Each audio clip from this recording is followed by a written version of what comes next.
Hello everyone, आपका फिर से हमारे चैनल पे स्वागत है। और आज की इस वीडियो में हम बिल्कुल ज़ीरो से स्टार्ट करने जा रहे हैं। यानी बिल्कुल हम सिर्फ पढ़ना सीखेंगे, यानी सिर्फ हम इंग्लिश पढ़ेंगे, पढ़ना हम सीखेंगे बिल्कुल ज़ीरो से। ये क्लास फर्स्ट है।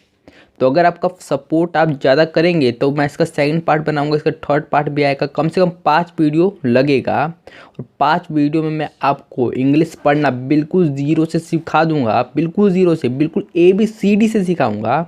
जैसे कि यहाँ पे आप स्क्रीन पे देख रहे हैं, यहीं पे आप देख रहे हैं कि BCD बिल्कुल ज़ीरो है। इससे ज़ीरो है ही नहीं कुछ, ये बिल्कुल ज़ीरो है। और यहीं से मैं आपको सिखाऊंगा। और ये आज का फर्स्ट क्लास है, यानी ये आपका फर्स्ट क्लास है। यहीं से आप अपनी जर्नी स्टार्ट करेंगे। तो आप ज़्यादा से ज़्यादा सपोर्ट कीजिए ये वाली वीडियो पे, ताकि इसका अगले पार्ट भी बने। तो देखिए, हमारी जो जो पढ़ाई है वो ही गलत है। यानी हम क्या पढ़ते हैं, ABCDEFGHIJKL, ये पूरा हमारा पढ़ाई ही गलत है। जैसे कि मान लीजिए बेस्ट, बेस्ट एक शब्द है। अब यहाँ पे क्या आप इसे बी बोल रहे हो, बीस्ट, बीस्ट बोल रहे हो क्या, बीस्ट बोल रहे हो? नहीं, बीस्ट नहीं बोल रहे हो, इसे तो बेस्ट बोल रहे हो। यहाँ पे जो बी है इसका साउंड तो ब का आ रहा है, तो इसे आप बी क्यों पढ़ रहे हो? यहाँ पे आप इसे बी क्यों पढ़ रहे हो? ABCD, ये पढ़ाई आपका गलत है। तो आज आप सही कर लीजिए। और ये बिल्कुल ज़ीरो है। अब से आप क्या पढ़ोगे इसे? अब से आप इसे पढ़ोगे ब स ड फ ग ह ज क ल म, ऐसे। अगर आप ऐसे करोगे तो छोटे छोटे बच्चों को क्या होता है, उन्हें दिक्कत होती है। वो पढ़ते हैं कि वहाँ पे ABCD पढ़ते हैं, वहाँ पे बेस्ट को बेस्ट, बीस्ट को बेस्ट, ब को ब, बी को ब, ए को ए, कुछ भी, एन को न, एम को म, वी को व, डब्लू को भी व। तो ऐसे बच्चों कंफ्यूज हो जाते हैं बच्चे। देखिए यहीं पे एक्स भी है, तो एक्स को क्या पढ़ेंगे? एक्स को कस पढ़ा जाता है, कस, कस पढ़ा जाएगा। लेकिन एक्स, अब एक्स कहाँ से आ गया? एक्स कहाँ से आ गया? यहाँ पे क्यू है तो इसे क पढ़ा जाता है, लेकिन वहाँ पे पढ़ेंगे क्यू। यहाँ पे आर है, आर को तो पढ़ा जाएगा र, और वहाँ पे पढ़ते हैं आर। तो पढ़ाई ही गलत है। अब से आप क्या पढ़ोगे? देख लीजिए, यहाँ पे आप स्क्रीनशॉट ले लीजिए इसका, यहाँ पे आप स्क्रीनशॉट ले लीजिए इसका और इसे आप पढ़ लीजिए। और अब से आप यही पढ़ोगे, बी को ब, सी को स, डी को ड, एफ को फ, और जी को ग और ज। इसका स्क्रीनशॉट ले लीजिए, स्क्रीनशॉट। और यहाँ पे आप देखेंगे कि सी को मैंने स भी लिखा है और क भी लिखा है। तो इसके पीछे एक रीज़न है, क्योंकि आप देखेंगे कि कैट में सी को क पढ़ा जाता है, क, और वैसे सिटी में सी को स पढ़ा जा रहा है। देखिए, सिटी में स और कैट में क, तो दोनों जगह अलग अलग नाम क्यों हो रहा है? तो वही इसके पीछे कुछ रूल्स होते हैं जो कि आपको समझने ज़रूरी हैं, और आज की इस वीडियो में हम समझेंगे। तो आप इसका पूरा स्क्रीनशॉट ले लीजिए, उससे याद कर लीजिए। जेड को ज, एक्स को कस, डब्लू को व, वी को व, ऐसे ऐसे अब नहीं पढ़ना। अब ABCD ऐसे नहीं। जैसे ये बी है तो इसे अब बी नहीं, इसे ब पढ़ोगे, सी को स पढ़ोगे, डी को ड पढ़ोगे, ऐसे आप याद कर लीजिए। तो अब बी को क्या पढ़ना है? ब, सी को स, ड, फ, ग, ह, ज, क, ऐसे याद कर लीजिए। फिर उसके बाद नेक्स्ट स्टेप है वॉवल्स। अगर आप ध्यान से देखेंगे इस वाले में मैंने ए को नहीं जोड़ा है, ना ही आपको यहाँ पे ए दिखेगा, ना ही बी दिखेगा। मतलब बी तो दिख रहा है, ई नहीं दिखेगा, आई नहीं दिखेगा, ओ नहीं दिखेगा, यू नहीं दिखेगा। ये सब नहीं मैंने लिख रखे क्योंकि ये वोवल्स हैं, इन्हें वोवल्स बोला जाता है। उनका बहुत सारे साउंड आते हैं, बहुत सारे साउंड। जैसे ए है तो ए के नीचे तो ए लिख रखा है मैंने, और ए का एक साउंड आता है, लेकिन ए का आ भी आता है, ए का अ भी आता है, ए का और भी बहुत सारे प्रकार के आते हैं। तो इसीलिए इसे मैंने वोवल्स लिख रखा है। और देखिए, आप कितने भी वर्ड्स देख लीजिए इंग्लिश में, डिक्शनरी में जाके बहुत दुनिया भर के वर्ड्स देख लीजिए, लेकिन ज़्यादातर में आपको ये 6 चीज़ें दिखने को मिलेगी। ये वाई को फिर भी हम नहीं मानते हैं, क्योंकि वोवल भी है और कॉन्सोनेंट भी है, लेकिन कंफ्यूज करता है, इसलिए मैंने इसे वोवल की कैटेगरी में डाल दिया है। लेकिन ये वोवल नहीं है, ये बस ये 5 है जो कि वोवल हैं, लेकिन ये भी बहुत ज़्यादा कंफ्यूज करता है। तो इसलिए मैंने ये ये जो 6 हैं इन्हें अलग तरीके से लिख रखा है, लेकिन फिर भी बेसिक रूप में आप ये देख लीजिए कि इसे क्या पढ़ा जाता है। ए को क्या पढ़ोगे आप, अब से क्या पढ़ोगे, ए को ए, ई को क्या पढ़ोगे ई, और यहाँ पे मैं बता दूँ कि ई को ए भी पढ़ा जाता है, आई को आई पढ़ोगे, ओ को ओ पढ़ोगे, और यू को यू पढ़ोगे, और अपना जो वाई है इसे य पढ़ोगे।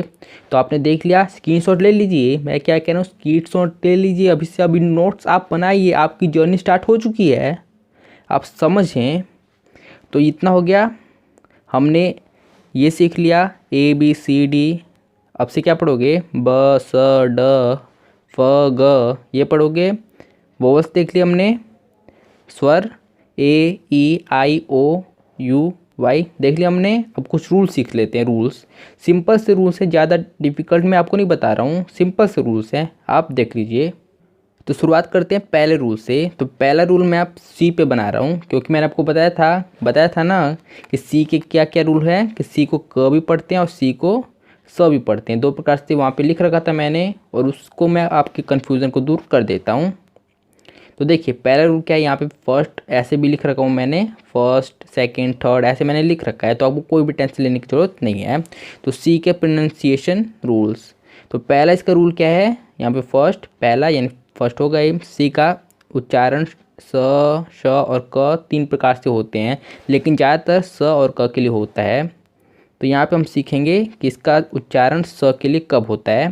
तो देखिए, जब किसी वर्ड में सी के बाद ई आई या वाई हो तो सी का उच्चारण स होता है। यानी क्या बोल रहा है, सी है, सी के बाद देख लीजिए तीनों में से कोई भी सी के बाद ई आ जाए, आई आ जाए, वाई आ जाए, ये तीनों में से कोई भी आ जाए सी के बाद, तब इसका उच्चारण होता है हमारा स। तो आप समझ गए हो गए।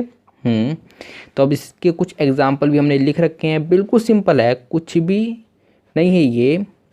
तो इसके हमारे पास कुछ एग्जाम्पल भी उन्हें भी हम देख लेते हैं, जैसे कि सेंचुरी। तो सेंचुरी में क्या है कि सी के बाद ई है, इसीलिए यहाँ पे सी का उच्चारण हो रहा है स में, इसीलिए। वैसे ये पाइस में भी सी के बाद क्या है, सी के बाद क्या है, ई है, और यहाँ पे रूल के हिसाब से ई है तो लगेगा ही स हो जाएगा उच्चारण। और सिटीज़न, इसमें भी बिल्कुल वही है, सी के बाद आई है, और आई यहाँ पे रूल के हिसाब से है। देख लीजिए, आप निशाना देख लीजिए, आई मतलब आई ई वाई, ये 3 आई ई वाई, ये तीनों में से कोई भी सी के आगे दिख जाए तो आप आंखें मूंद कर उसे आप स पढ़ दोगे। मैं फिर से एक बार बोल देता हूँ कि एक एक्सेप्शन होते ही हैं, सब में होते हैं, तो ये भी आपको समझ लेना है, लेकिन ज़्यादातर रूल्स ये आपको काम आएगा। आंखें बंद करके आप पढ़ लेना सी को स, जब भी आपको ये 3 दिखे उसके सामने। तो ये हमारा तीसरा रूल है सी का। ज़्यादा रूल्स नहीं है, सिर्फ 3 है, सिर्फ 3। तो देखिए, और इस वाले रूल्स में हम समझेंगे कि सी को कब क पढ़ा जाता है, और सी को 3 प्रकार से पढ़ा जाता है, स, श और क 3 प्रकार से पढ़ा जाता है। तो यहाँ पे स का तो हमने देख लिया, और क का अब देखते हैं कि क कब पढ़ा जाता है भाई। तो जब वर्ड में सी के बाद ए, ओ और यू, देख लीजिए तीन शब्द है, ए ओ यू, या कोई भी व्यंजन, कोई भी कॉन्सोनेंट, कोई भी कॉन्सोनेंट, यानी मैं आपको बता देता हूँ कॉन्सोनेंट यानी क्या। कॉन्सोनेंट यानी ये सब जो भी आपको दिख रहा है, ये सब के सब कॉन्सोनेंट है, ये सब कॉन्सोनेंट सी के बाद या तो वो 3 शब्द या फिर कोई भी इन सभी में से कोई भी कॉन्सोनेंट आ जाए सी के बाद, तब आप सी को क पढ़ोगे। देख लीजिए, ए ओ यू, ये 3 या फिर कोई भी कॉन्सोनेंट आ जाए, कोई भी कॉन्सोनेंट, उसके बाद आप सी को क पढ़ोगे। जैसे हमारे पास कुछ एग्जाम्पल भी हैं यहाँ पे मैंने ले रखे हैं, उन्हें भी हम देख लेते हैं। जैसे कि कैप, सी के बाद ए है और यहाँ पे ए है ही, सी के बाद ए है तो हम कैप पढ़ रहे हैं, इसे हम सैप नहीं पढ़ रहे हैं, इसे हम सी नहीं बोल रहे हैं, इसे हम कैप पढ़ रहे हैं, कैप। और यहाँ पे कॉक, तो कॉक में भी सी के बाद ओ है, ध्वनि निकल रहा है। और वैसे ही है कैल्प्रिट, तो यहाँ पर भी बिल्कुल वही हो रहा है, सी का आवाज़ क के लिए निकल रहा है, और क्लियर में भी बिल्कुल यही है, सी का आवाज़ क में निकल रहा है। लेकिन क्यों, क्योंकि सी के बाद एल है और एल कॉन्सोनेंट है। तो सिंपल सा रूल है, और मुझे पूरी उम्मीद है कि आपको समझ में आ गया होगा। तो अब बढ़ते हैं अपने तीसरे रूल की तरफ। तो तीसरा रूल बिल्कुल सिंपल सा है, ये भी बिल्कुल सिंपल है। तो यहाँ पे हमने स कब पढ़ लिया कि स कब पढ़ा जाता है सी को, और क कब पढ़ा जाता है सी को, ये हमने सीख लिया। हाँ सीख लिया। अब पढ़ेंगे कि सी को श कब पढ़ा जाता है। तो ज़्यादातर नहीं पढ़ा जाता, लेकिन पढ़ा जाता है, तो आपको सीख लेना है। तो जब किसी शब्द में सी से, देखिए ये सभी वर्ड IAL, IAN, ये सभी 1 2 3 4 5 चीज़ें हैं, इन्हें आपको याद कर लेना है। जुड़ा हो तो सी का उच्चारण श होता है। यानी क्या बोल रहा है कि सी के बाद इन पांचों में से कोई भी जुड़ा हो, सी के बाद जैसे कि ये मान लेते हैं कि IAL है, तो यहाँ पे जो शी है सी, इसे हम श पढ़ेंगे, श। जैसे कि यहाँ पे स्पेशल, तो स्पेशल में बिल्कुल यही हो रहा है कि सी के बाद क्या है IAL, और IAL ये रहा हमारा, तो सी के बाद ये है यहाँ, इसीलिए यहाँ पे हम सी को श पढ़ रहे हैं, श। इसे हम ना क पढ़ रहे हैं ना स पढ़ रहे हैं, इसे हम श पढ़ रहे हैं, श। तो इसलिए स्पेशल। तो मुझे पूरी उम्मीद है कि आपको समझ में आ गया होगा। और मैजिशियन में बिल्कुल यही है, बिल्कुल सिंपल है। तो हमने सी के रूल्स समझ लिए हैं, अब हम जी के भी रूल्स समझ जाते हैं। तो जी का भी ज़्यादा कुछ बड़ा नहीं है, जैसे कि आपने यहाँ पे देखा है कि जी को ग भी पढ़ सकते हैं और ज भी पढ़ सकते हैं। तो दोनों प्रकार से पढ़ सकते हैं, लेकिन कब कब पढ़ेंगे, जी को कब पढ़ेंगे, ग को कब पढ़ेंगे, यानी ज को कब पढ़ेंगे ग, जी को कब पढ़ेंगे ग, कब पढ़ेंगे, तो इसी के रूल हम समझ लेते हैं। तो ये रहा हमारा पहला रूल जी का। जब किसी वर्ड में जी के बाद आई, मतलब EIY, ये तीन देख लीजिए, EIY हो, तो जी का उच्चारण ज होता है। यानी जब भी जी हो, जी, फिर उसके बाद या तो ई आ जाए, या तो आई आ जाए, या फिर वाई, ये तीनों देख लीजिए, ये तीनों में से कोई सा भी हो जी के बाद, तब आप इसे क्या पढ़ोगे, तब आप इसे पढ़ोगे ज, तब आप इसे ज पढ़ोगे। लेकिन कुछ ना कुछ एक्सेप्शन आपको मिलेंगे, जैसे यहीं पे मैं आपको बता दूं, गिव, इसे हम ग पढ़ रहे ना, जी को क्या पढ़ रहे ग, लेकिन रूल के हिसाब से तो इसे ज पढ़ना चाहिए। तो कुछ ना कुछ एक्सेप्शन आपको मिलेंगे ही, लेकिन आपको एक्सेप्शन को याद कर लेना है। एक्सेप्शन को ये नहीं है कि आपको भूल जाना है, उससे भी आपको ज ही पढ़ना है। आपको एक्सेप्शन जो होंगे उन्हें आपको याद कर लेना है, लेकिन ज़्यादातर ये रूल आपको काम आएगा। मैं आपको लिख के दे रहा हूँ कि ज़्यादातर आपको रूल काम आएगा, तो यह भी आपको देख लेना है। जैसे कि जेंडर, तो जेंडर में भी बिल्कुल यही है कि जी के बाद ई है, तो इसीलिए हम इसे ज पढ़ रहे हैं, इसे ग नहीं पढ़ रहे हैं। जी को हम ग नहीं पढ़ रहे हैं, इसे हम ज पढ़ रहे हैं। डिजिट, तो डिजिट में भी हम जी को ज पढ़ रहे हैं, ग नहीं पढ़ रहे हैं, डिजिट। जाइब में भी बिल्कुल यही हो रहा है। आपको बिल्कुल अपना निशाना EIY इस पे रखना है कि जी के बाद जब भी इन तीनों में से कुछ भी हो, इन तीनों में से कुछ भी हो, आपको उसे उस वाले जी को ज पढ़ लेना है। तो सिंपल सा रूल मैं आपको बता रहा हूँ, सिंपल सा। आपको समझ में आ गया कि जी को कब ज पढ़ते हैं, आ गया, बहुत अच्छा है।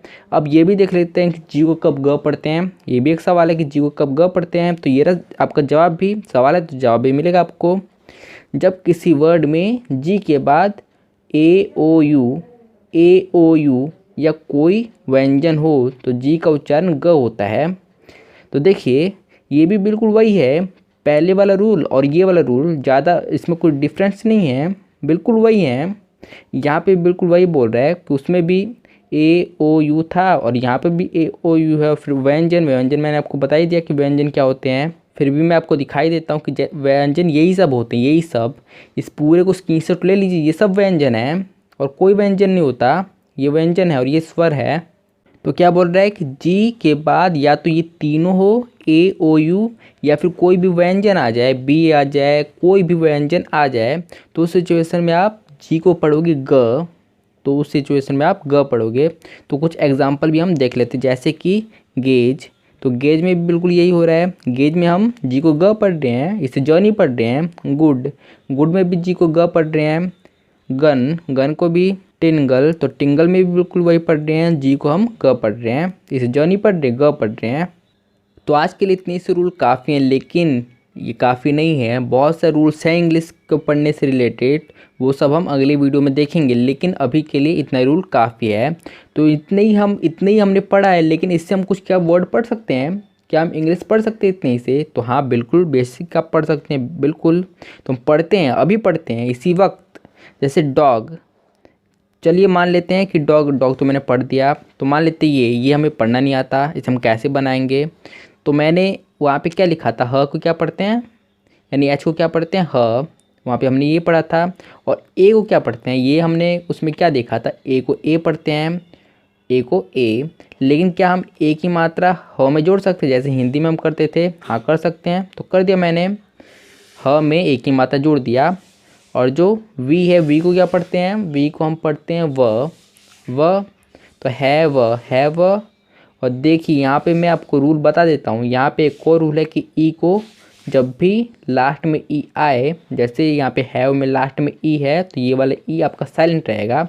फाइन में भी बिल्कुल यही है, लास्ट में ई है, इसे हम नहीं पढ़ेंगे। मोर में भी बिल्कुल यही है, लास्ट में ई है, इसे हम नहीं पढ़ेंगे। तो हमने पढ़ लिया हैव। अब हम इसे पढ़ते हैं। इसे देखिए, हम मान लेते हैं कि इसे हमें पढ़ना नहीं आता, ये क्या है हमें नहीं पता। तो इसे हम बारी बारी पढ़ते हैं। तो एम को क्या पढ़ते हैं, एम को पढ़ा जाता है म। हमने देखा था, अभी देखा था हमने, इसी में देखा था। एम को क्या पढ़ते हैं, ये रहा एम। एम को तो म पढ़ते हैं ना, तो म लिख दिया। ओ को क्या पढ़ते हैं, अरे मुझे तो नहीं पता, देख लेता हूँ। ये रहा, ओ को क्या पढ़ते हैं, ओ को ओ पढ़ते हैं। ठीक है, म में ओ जोड़ देंगे तो मो हो जाएगा ना, हो जाएगा हाँ। और आर को क्या पढ़ते हैं, आर को र पढ़ते हैं, हो गया मोर। और ई को क्या पढ़ते हैं, अरे ये तो लास्ट में है, इसे तो कुछ नहीं पढ़ते हैं, लास्ट में है, इसे तो कुछ नहीं पढ़ेंगे, तो मोर, बस मोर हो गया, हो गया। तो देखिए हमने बस इतना थोड़ा सा पढ़ा है, और इतना ही हमने पढ़ा और हमें इतना सारे वर्ड्स पढ़ने आ गए हैं। हाँ आपको आ गए हैं। और अगर आपने इस वीडियो को सपोर्ट किया, इस वीडियो में ज़्यादा से ज़्यादा आपने रिएक्शन दिया, ज़्यादा से ज़्यादा आपने लाइक दिया, तो हम इसका पार्ट 2 भी ज़रूर बनाएंगे। तो ज़्यादा से ज़्यादा रिएक्शन दीजिए। और अगर पार्ट 2 आ चुकी है इस वीडियो का, तो आपको डिस्क्रिप्शन के नीचे उसका लिंक मिल जाएगा, जल्दी जाइए और क्लिक करके उसे भी देख लीजिए और अपनी इंग्लिश जर्नी की शुरुआत कर दीजिए। और अगर आपने इस वाली वीडियो को पूरा देखा है, तो आपने अपनी जर्नी की शुरुआत कर दी है, कोई भी टेंशन लेने की ज़रूरत नहीं है। तो हमारी इस वीडियो को पूरी देखने के लिए धन्यवाद।